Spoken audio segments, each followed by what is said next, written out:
And welcome to the second of two Beyond the Front Page shows that we have here at the college tonight for the spring 2017 semester, and broadcast on Time Warner Communications, Verizon, Fios, the Auburn Regional Media Access, ARMA, as well as Win 89.1, the college's radio station. I'm your host, Guy Cosentino. Now that you have dug out from Storm Stella, unfortunately last week we had to cancel two shows, one with City Manager Jeff Diger and the other with Community College President Brian Durant. We're postponing those shows. Dr. Durant will be here next week. We'll talk about that at the end of the show. And then City Manager Jeff Diger will be here in 2 weeks. But tonight we are delighted to have the Executive Director of the Auburn YMCA, Chris NUCERINO, to talk about the programs of the Y, their fundraising efforts that are going on. And we'll also talk about an issue that has recently been raised about parking in the new visitors, for the new visitor center that's being proposed by the City of Auburn and the State of New York in the Seward lot, right across from City Hall, which is commonly known as the Seward lot, but many people consider the Y lot, and we'll get to that later. Welcome back. Thanks, Great to Guy, have you here. for having me. Appreciate it. What's new with the Y? Wow. Minus parking. Minus parking. We'll get to that. We'll deal with that yet. What programs are you working on now at the Y? Yeah, so we are coming off of 2016, which was a year where we developed with our board and staff our strategic plan for 2017 and beyond. And we're just super excited to have that work completed, understand what our work needs to be in the community, and we're looking forward to doing that. So really our focus in Auburn is really getting back to some basics, thinking about our members and the people in our direct community that we can continue to serve and grow for. So we've been trying to take care of our membership in particular. How large is that? Between the two facilities, 8,000 folks. So when we say two facilities, Yep. you have more than two facilities, but we'll get to that in a second. You have Auburn. Yep. And then you've been on with the Y here, this Auburn Y, with about a year and a half? 2 years now. 2 years now. Yeah. You also run the Skinny Atlas Y. Correct. And what's the difference between what goes on William Street and in Skinny Atlas? Are the same type of facilities? Well, there are some similar programs, that's for sure, but the facilities are different. One's more modern. A little bit more. It's seeing its time, but the Skinny Atlas Community Trust has really put some time and money into that facility, adding a gymnasium last year and a second ice rink. So are you responsible for the ice rink there? Yep. So you also operate for the City of Auburn, their pool down at Casey Park, but you do not operate their ice down there. We do not. Okay. No. Do you want to operate their ice? We always keep our eyes and ears open for opportunities. My instinct is the city has already asked you, but that's a different thing. So you have that facility there, and then obviously you've got the camp that we'll talk about in a little bit down on Owasco Lake. Do you have other properties that you operate? No, that's it for us right now. Enough for right now. Okay. So let's talk about what new programs or what programs you're operating at Auburn and Skinny Atlas. Okay. So in Auburn, we're actually looking at existing programs and services that we do, and how can we add value to membership. So recently we've added free running training programs for all of our members that want it. We took on a youth running program called the Auburn Pulsars, who had been meeting at the Y for years, but really didn't. Is that Coach Wilson?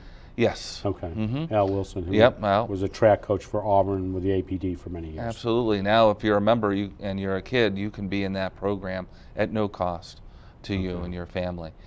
So we're excited about that. We've included racquetball in your membership, so you get free racquetball programs as a part of your membership as well. Really trying to understand that folks need value for coming to the Y. So how much is a membership to the Y? For a family, it's $72 a month, and for an adult, it's $40 a month. And how does, and I know you're not the first person who's had to deal with this at a Y, how does something like a Planet Fitness, which is a very narrow service, you know, they don't, there's no pool up there, there's no tracks like you have, and all the other things you just talked about. You get a different value, and I should say this, I'm a little bit biased. We utilize the Y, the Auburn Y, but it's different. How much does that cut into your just your general the person who just wants to go lift weights or just is there for weight control. Is Yeah. that a big slice? Yeah, I think it definitely has impacted the Auburn Y and on our abilities to serve adult members. I believe if you just want to get on a treadmill and you're an adult and you're not, your favorite thing is not to bump into a kid or deal with other folks within the Y and just get what you want done. You're not there to play basketball. Then Planet Fitness might be the place for you. A more cost-effective way. Yeah, absolutely. But if you want those other value-added, whether absolutely.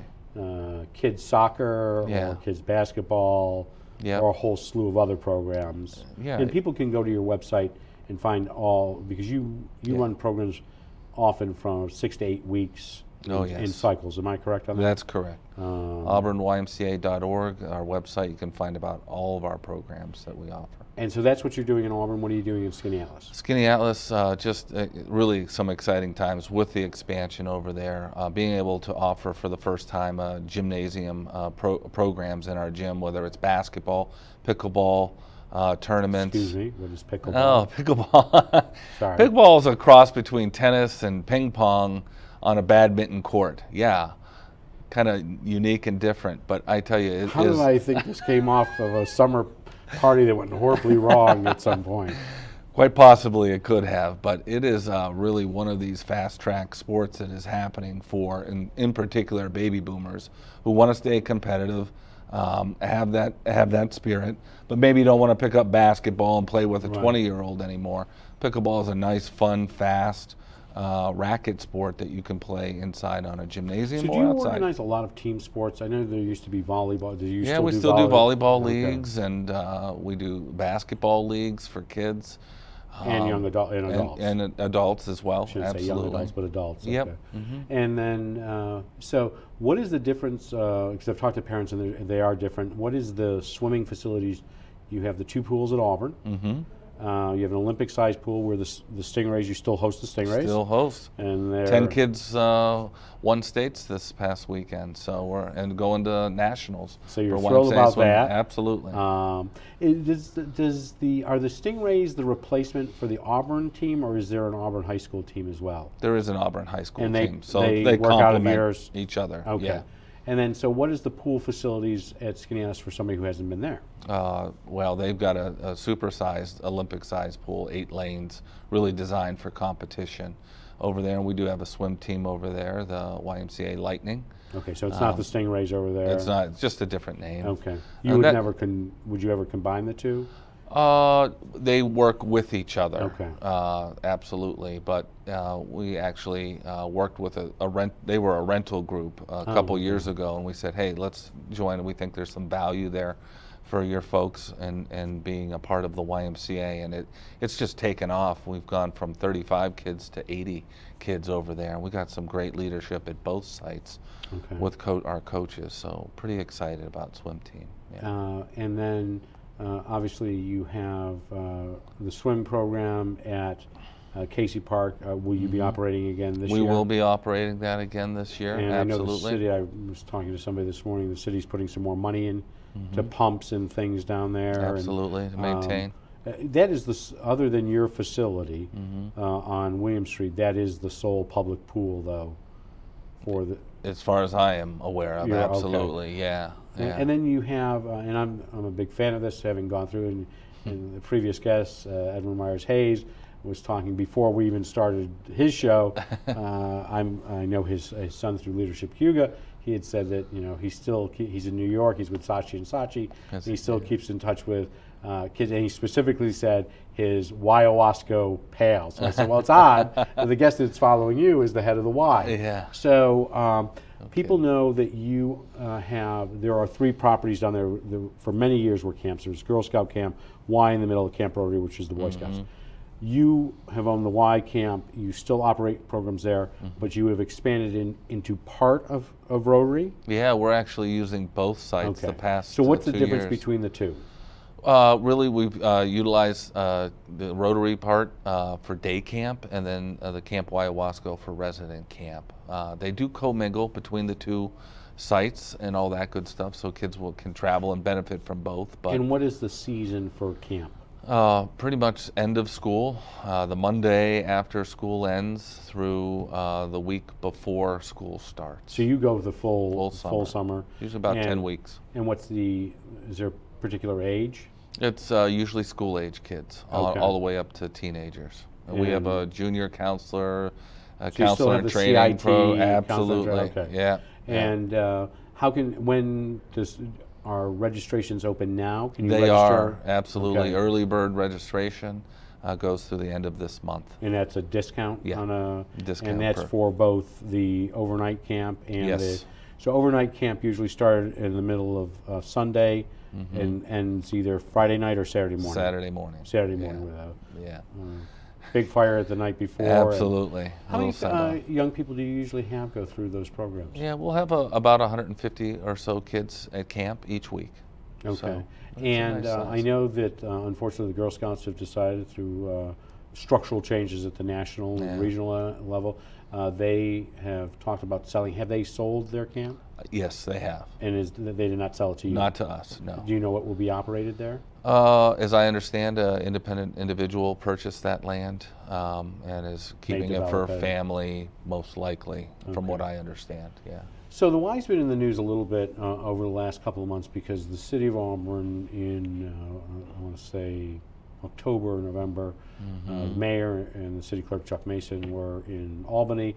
Unbeknownst to them, on their return, they found out that the city was getting money that they didn't necessarily apply for, for a visitor center. This is one of 8, as we understand it, 8 regional centers. This may be the first that's being built. Many of them are being upgraded. The city has decided for their local share, which is about $250,000, to where the gazebo is in front, which is the old WEIU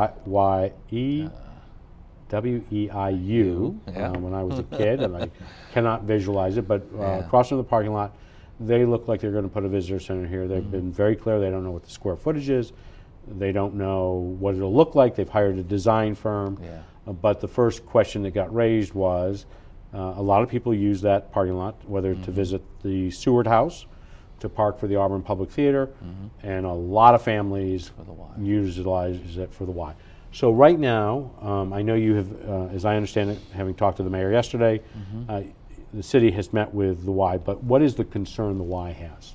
Well, I think our initial concern is where are folks going to park and have access to the YMCA for safe and accessible and convenient parking to the Y. And that was our immediate concern. If you sit out on our front step and are any weekday at 9 a.m.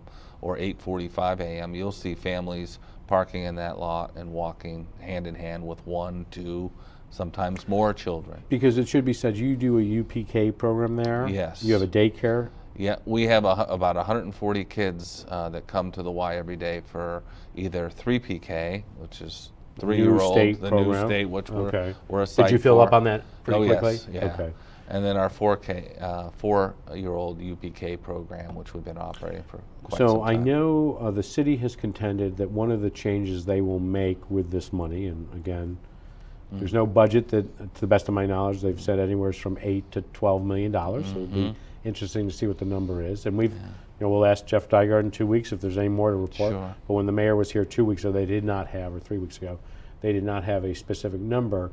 They have talked about changing the triangle. I call it the triangle, which is part of a safety concern up there whenever it was created in the 1970s and 80s, but possibly making William Street a one-way and making some upgrades to the parking garage. So let me put it in 2 parts. On the parking garage side, why can't people from the Y who want to utilize the Y use the parking garage? I think they certainly can, and some folks will. The concerns that I have from our membership is if you're a family with young children, getting them, there's no real easy way to cross Lincoln Street to get to the right side of the road so that you can then cross over to the YMCA. And if in the wintertime, if you have children, strollers, snow, those are all barriers. So currently, for those people who may not know or may not be paying attention to it, at the Seward lot, and I'll call it that, when you come out of that to the west, there is a crosswalk there. Yep. So it's easy to cross, where on the other hand, to get from the parking garage, I believe the crosswalk is down towards City Hall. Yes. It's not close to the building. It's not close. You're Okay. actually walking away In fact, from the Y. Right. In fact, the elevator is on the direct opposite side Yeah, of where the parking garage is. that's correct. Okay. Absolutely. So I know this has been a historic question about parking garage. If the city were to make changes to William Street, including this issue of the one-way and changing that triangle, would that help the situation? I think what I understand now is, which is much better, and I'm sure the city officials do as well, this is really about a neighborhood revitalization and dealing with several issues, from garage issues to expanding William Street. I've asked them to consider thinking of us as the YMCA as more like a school nowadays, because we have so many buses dropping off for before and after school care. We now house the BOCES GED program, so we have kids and buses coming from multiple school districts dropping off and picking up there. We have the preschool families dropping their children off in the morning, kind of in and out type of thing. So it is a very busy place, along with all the events that we have, from the swim teams we mentioned earlier, outside swim. I mean, just on a Saturday morning, if you have if the Stingrays are there, Yeah. You're parking in Dubuque Yeah. if you're going there to use a different, and that's not a bad problem to have. It's not. Except when it's a cold. Oddly enough, swim teams, the Stingrays don't swim during the summer for the No. most part. They swim in the winter, Yeah. which means. So one of the questions has been, and has been suggested, and I think we've brought it up here on a couple of occasions, there is the Court Street lot, which is a municipal lot. It is fairly small. It is also very utilized. Yes. There is land behind the Court Street lot that goes towards Seymour Library. There's a old, and when I was growing up, it was a tennis court. It's now looks like it's of some sort. well, it's supposed to be a basketball court, but it looks like it just came. Somebody lifted it out of the Bronx, and it's not. Yeah. And then going back past the Pomeroy Park Cross, there's all that land. Has there been any talk from the city donating that land to the Y for additional parking? So we are definitely have been talking. Our representation from the board and myself have met with city officials about it. We're exploring all the opportunities what we have with that Court Street lot, which is really a separate issue from the whole So you New consider York them two State different welcome. issues? They're two different Okay. issues. Sure, they commingle a little bit, but this is an opportunity, I think, for the YMCA to deal with a parking issue, which we've had for decades now. We only You're a own 11 spots. You're a landlocked facility. We are. And you have how many spots? We own 11 spots, I was gonna say, handicap spots. That's 3 more than I thought you did, Yeah. which are all along the building between the church. Well, the daycare center for Westminster, and your entrance to the gym area on there.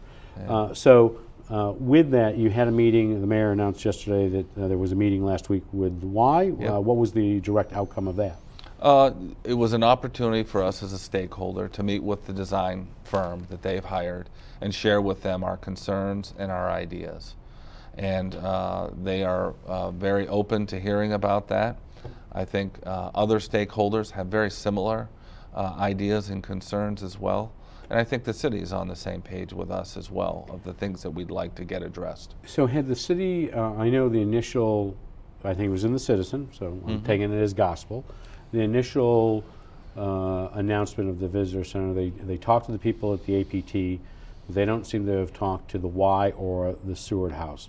How long was it until they really reached out to all of you, or did you have to reach out to the city?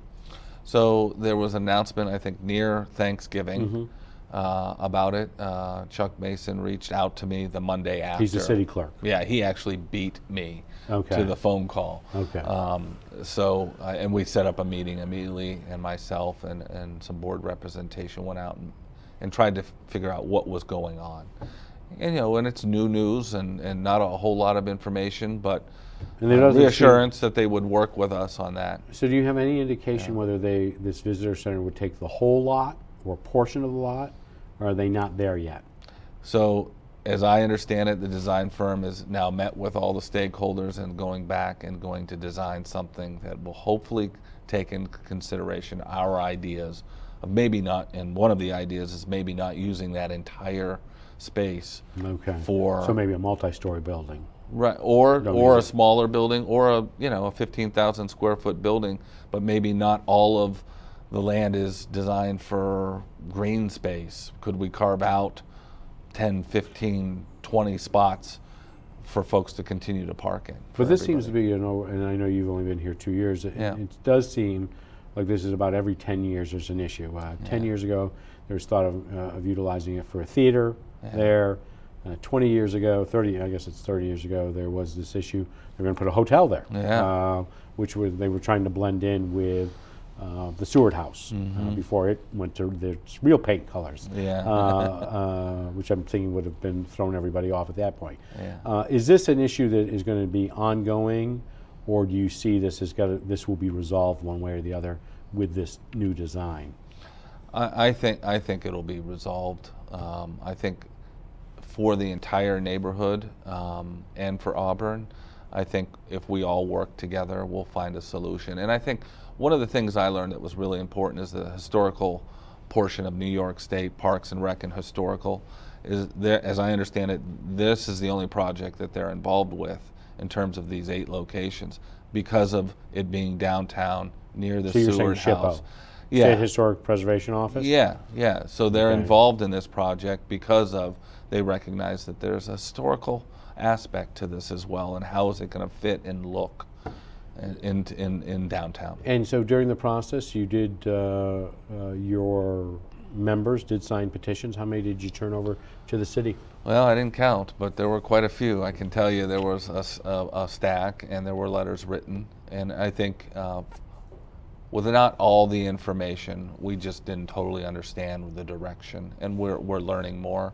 And I think the board of directors of the Y, the viewpoint is, well, I know the viewpoint is let's work together to make sure that this comes out good for everyone. And as I understand it, and I should say this, you and I both are part of the Wednesday morning roundtable. The mayor spoke about this 2 months ago. It was not a friendly audience. I've said that to him.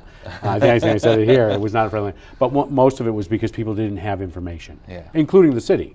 Absolutely. You know, it's nice that the governor's coming in here and saying do this, which he has the ability to do.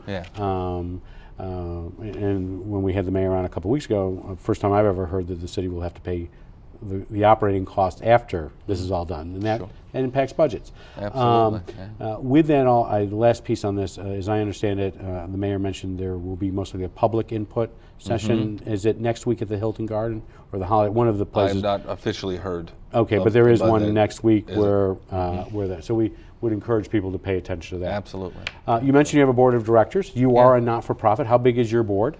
Currently we have 17 folks on the board, and we're actually going through a board development process and look to add about 5 more folks. And are they all Auburn residents, or are they Auburn Skaneateles? Or? There's some mixture of Skaneateles, so we do have representation from that community, which is 15 minutes down the road, and a lot of Auburn folks go and use for hockey and recreational opportunities. And if you're a member of the Auburn Y, you can utilize the Skaneateles Y, am I correct? It's not a separate...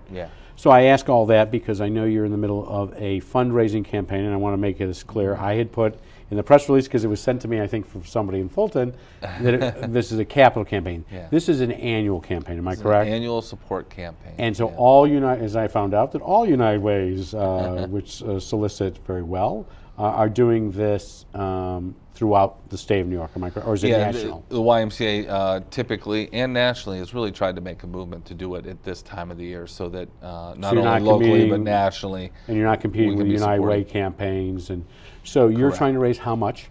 $75,000 in Auburn. And how far along are you? We're about $50,000 right now. I think we just crossed over that. And when does it go till? Our active portion of the campaign will end this month. Okay, and so where will that money go? That all stays in Auburn and goes to services and programs that we offer. Programs like camp, sending children to camp, our Y-Pals mentoring program, helping kids match up with high school students, or match up with a one-on-one adult from single-parent families to membership for families in need. So let me just put a key piece in here as I understand it.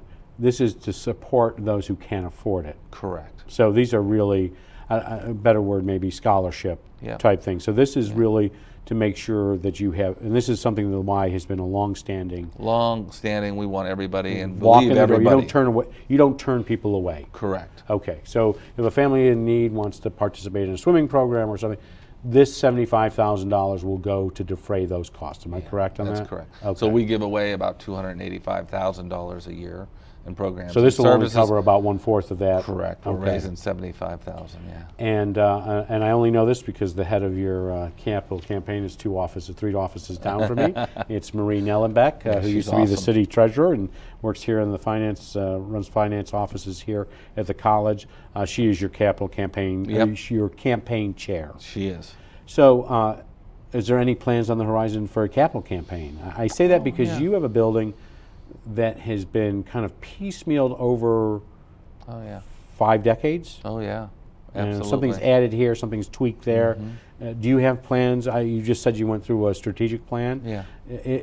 Is there a plan to, you're landlocked, is there ever a plan to move out of that facility? Is there a plan to upgrade that particular facility on Williams? It's definitely within our strategic plan to take a look at our existing building and what would a Y look like in 2030, right, for our families. What do you see the it. Y looking like 15 years from now? Very family oriented, a place for really from a young child all the way through high school and adult and the senior have access to programs and services that meet their needs. So very family friendly. We also recognize that our baby boomers are coming to retirement and have high expectations of competing and staying active. That's why pickleball is growing. So we want to be able to meet their needs. But you have everything from the rusty hinges. You're still very involved with the Great Race, and I mean, I see those shirts all over the globe that have had Great Race shirts. So that's still a key component of your community outreach. Am I correct? Absolutely. Do you see so you and I were talking just beforehand. There's a new facility in Baldwinsville. Yeah. Do you see? And that's a very open. Very few walls, where you have walls every place because of the structure. Yeah. Do you see some type of facility? That was a $17 million project. It's a lot of money. I understand it. Yep. Do you see that somewhere down the long term pike for Auburn? We would have to assess. You know, one, could Auburn support something like that, and is there a need in that community? And there's ways of going out and doing a needs assessment and understanding what our community would need, and that might be part of it moving forward. So if you want to contribute to the campaign, the fundraising campaign for Auburn, you can send your checks to the YMCA. Absolutely. They are tax deductible. Absolutely. 33 Williams Street. Absolutely. 27 Williams 27, Street. sorry. 33 is your next door neighbor. Was on that board too. 27 Williams Street. And are you doing a similar campaign in Skaneateles? We are as well. And this show goes into Skaneateles, so how much are you raising there? We are raising $35,000. And how far along are you on that one? They're around the $10,000 to $12,000 mark. And so people right can now. send their checks where? Right to the Skaneateles facility. And that money stays in that community? Absolutely. All right. And if you want to take part in programs, and it's everything from basketball and soccer to swimming lessons. and everything, you can go to the YMCA's website in Auburn and learn about it.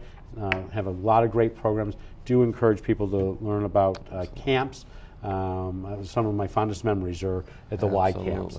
We do want to thank Auburn YMCA Executive Director Chris NUCERINO for joining us to give us an update on the Y as well as the services they provide.